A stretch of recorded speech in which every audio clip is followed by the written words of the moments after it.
जय श्री कृष्णा दोस्तों, राधे राधे। आप सभी को हमारी तरफ से धनतेरस की बहुत बहुत शुभकामनाएं। आज हम आप सभी के लिए धनतेरस के इस खास उपलक्ष्य पर सुनी जाने वाली कहानियां लेकर आए हैं। इन कहानियों का इतना महत्व है कि ऐसा माना जाता है कि जो कोई भी इन कथाओं का श्रवण करता है उसके घर में कभी भी धन दौलत की कमी नहीं होती।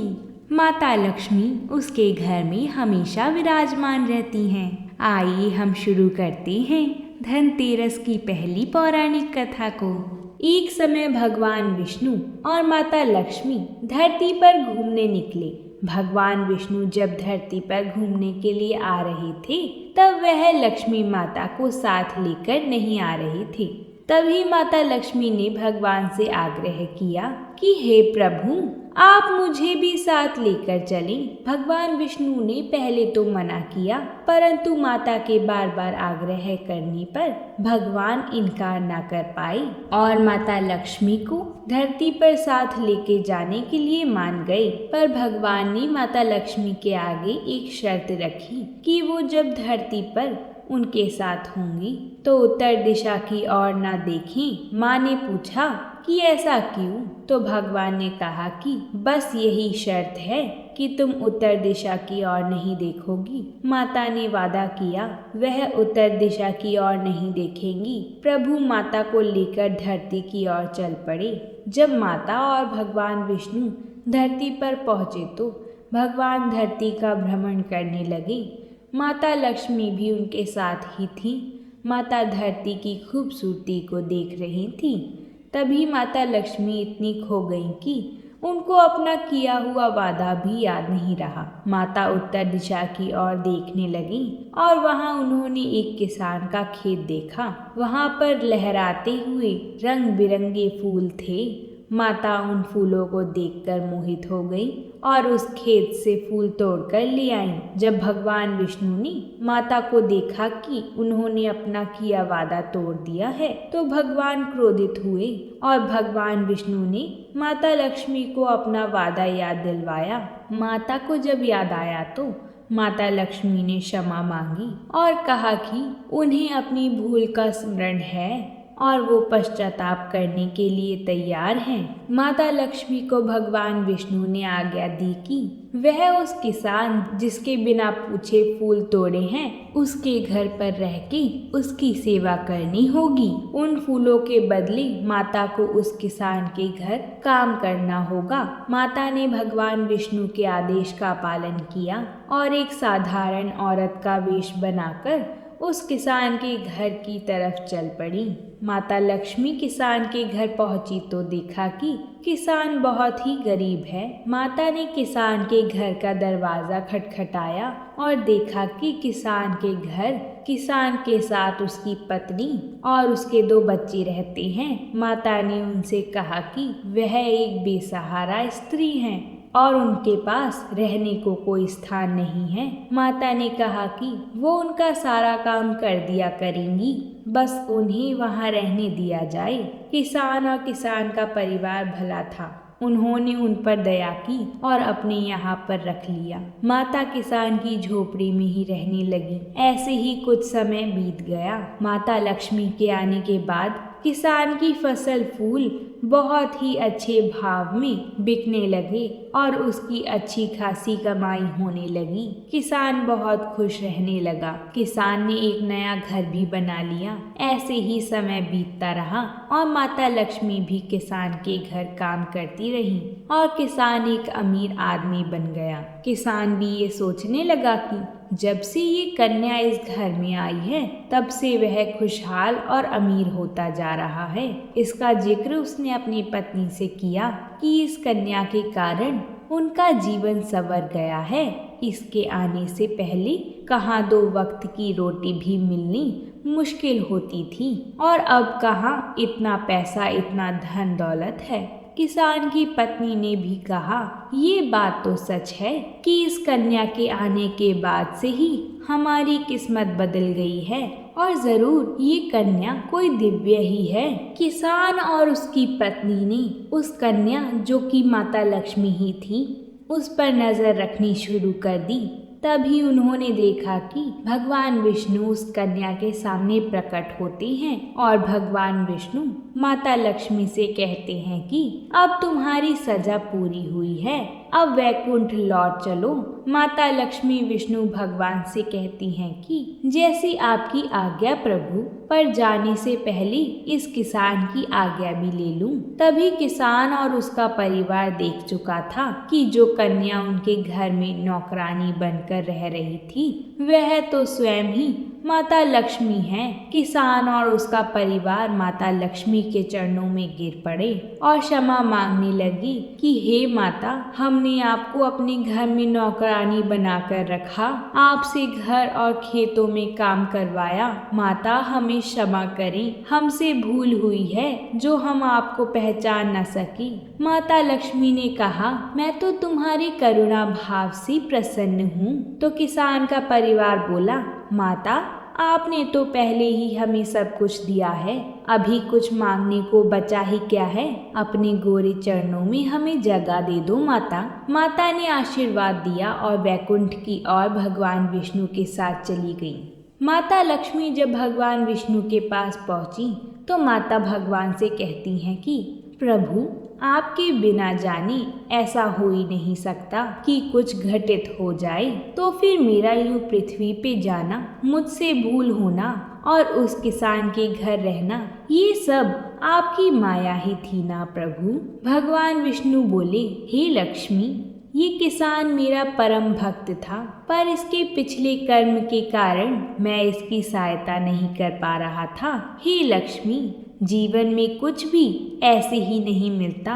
मैंने तुम्हें आग्रह किया था कि उत्तर दिशा की ओर मत देखना, लेकिन तुमने देखा और किसान के बिना पूछे उसके फूल तोड़ लिए। ये किसान बहुत गरीब था, इसने उन फूलों को उगाने में बहुत मेहनत की थी, तो जो तुमने उसके फूल तोड़े उसके बदले में कुछ तो देना बनता ही था। हे लक्ष्मी, जहाँ पर भी तुम्हारा वास होता है वो जगह कभी धन से वंचित नहीं रहती है, इसलिए जब तुम उसके घर गई तो उसको सब कुछ मिल गया।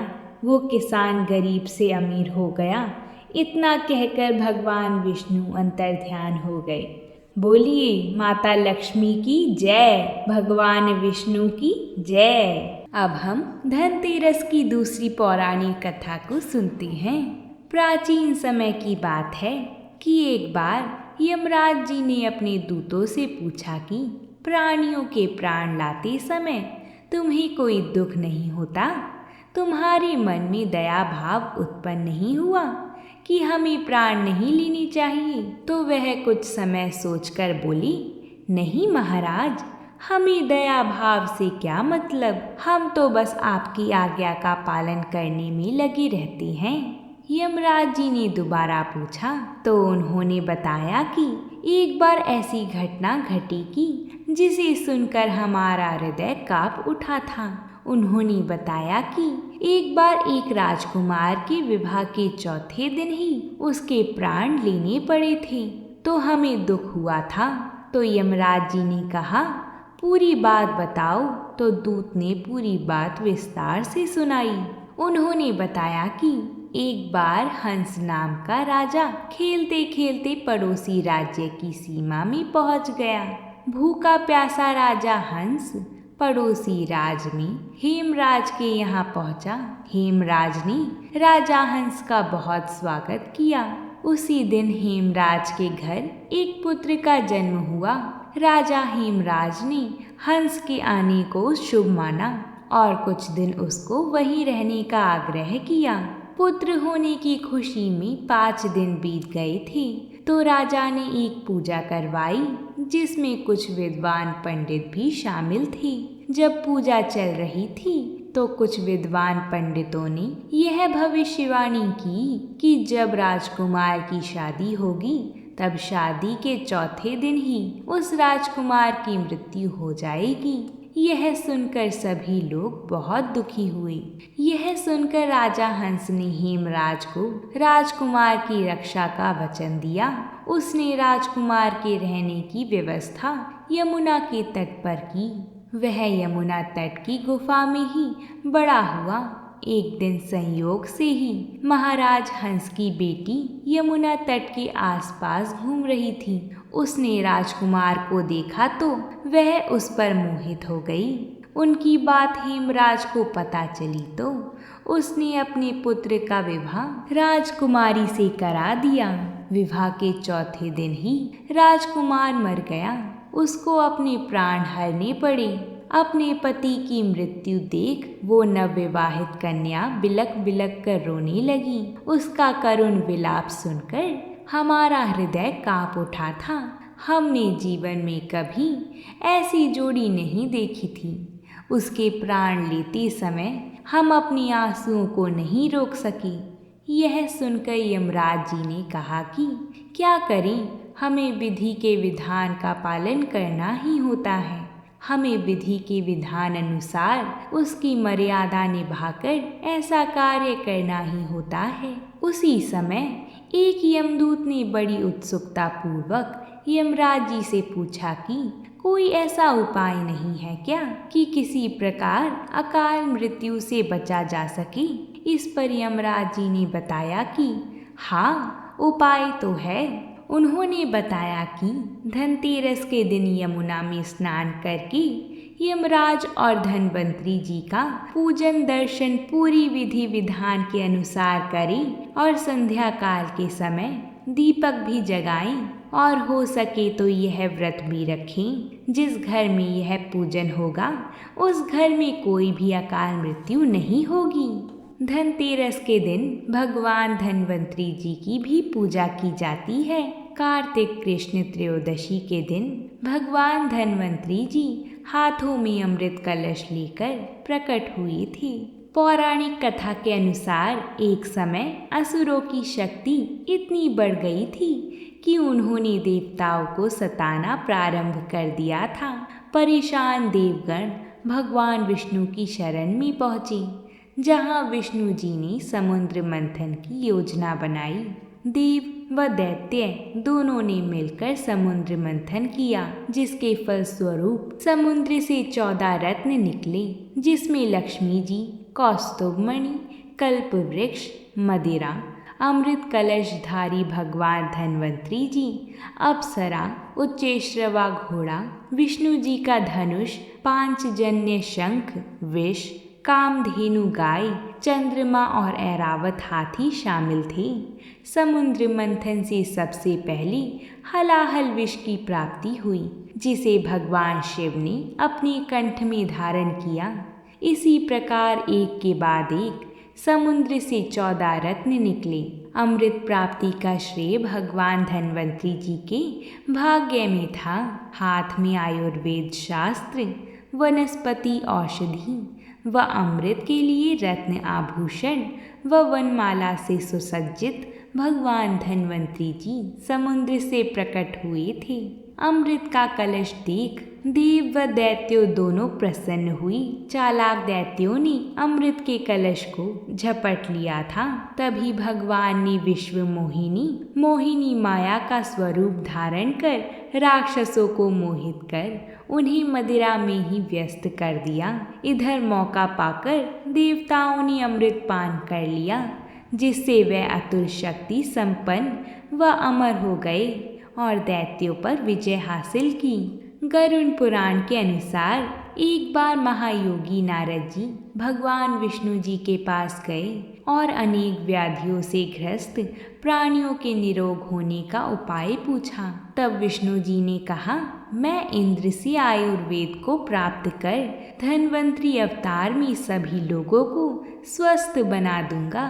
कहती हैं कि धनतेरस के दिन धन्वंतरी देव की पूजा करने से वे प्रसन्न होते हैं और अपने भक्तों के आर्थिक संकटों को दूर करते हैं। भगवान धन्वंतरी जी की पूजा करने से व्यक्तियों के जीवन में कभी भी धन दौलत की कमी नहीं रहती। भगवान धन्वंतरी को आयुर्वेद का जन्मदाता माना जाता है, इसलिए इनकी पूजा करने से न केवल स्वास्थ्य लाभ मिलता है, बल्कि कई रोगों से भी छुटकारा पाया जा सकता है। भगवान की पूजा अर्चना से सुख समृद्धि और सौभाग्य की प्राप्ति होती है। बोलिए भगवान धनवंतरी जी की जय। अब हम धन के देवता कुबेर जी की कथा को सुनेंगे। प्राचीन समय की बात है। भगवान कुबेर पूर्व जन्म में एक गुणनिधि नाम के गरीब ब्राह्मण थे। बचपन में उन्होंने अपने पिता से धर्मशास्त्र की शिक्षा ली थी, लेकिन गलत संगत में आने के कारण उन्हें जुआ खेलने और चोरी की लत लग गई। गुणनिधि की इन हरकतों से परेशान होकर उनके पिता ने उन्हें घर से बाहर निकाल दिया था। घर से निकाले जाने के बाद उनकी हालत दयनीय हो गई थी और वह लोगों के घर जाकर भोजन मांगने लगे थे। एक दिन गुणनिधि भोजन की तलाश में गांव-गांव भटक रहे थे, लेकिन उन्हें उस दिन किसी ने भोजन नहीं दिया। इसके बाद गुणनिधि भूख और प्यास से परेशान हो गई। भूख और प्यास के कारण गुणनिधि भटकते भटकते जंगल की ओर निकल पड़ी।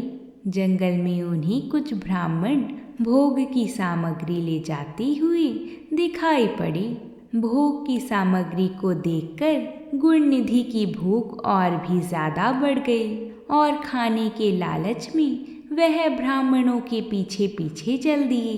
ब्राह्मणों का पीछा करते करते गुणनिधि एक शिवालय आ पहुँचे, जहाँ उन्होंने देखा कि ब्राह्मण भगवान शिव की पूजा कर रहे थे और भगवान शिव को भोग अर्पित कर भजन कीर्तन में मग्न हो गए। गुणनिधि शिवालय में भोजन चुराने की ताक में बैठे हुए थे।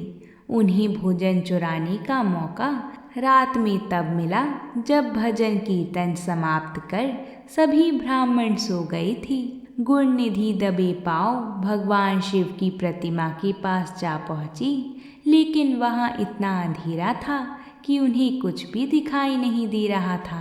इसलिए उन्होंने एक दीपक जलाया, लेकिन वह दीपक हवा के कारण बुझ गया और यह क्रम बार बार चलता रहा।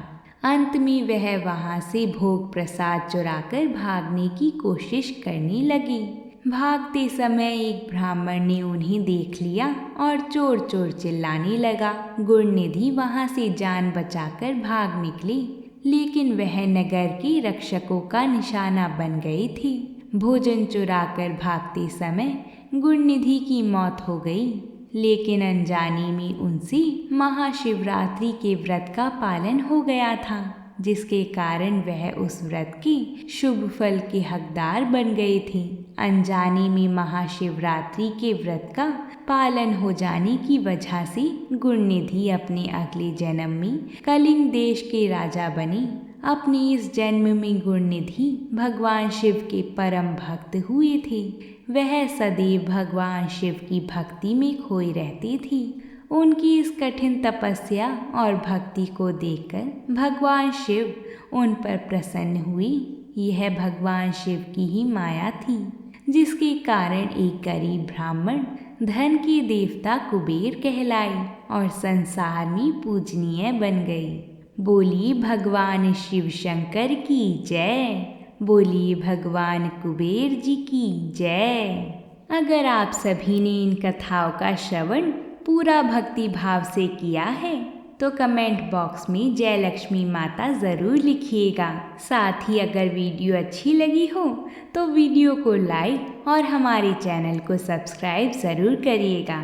हम आप सभी के लिए ऐसी ही त्योहारों से जुड़ी कथाएं लाते रहते हैं। तो प्रेम से बोलिए जय लक्ष्मी नारायण।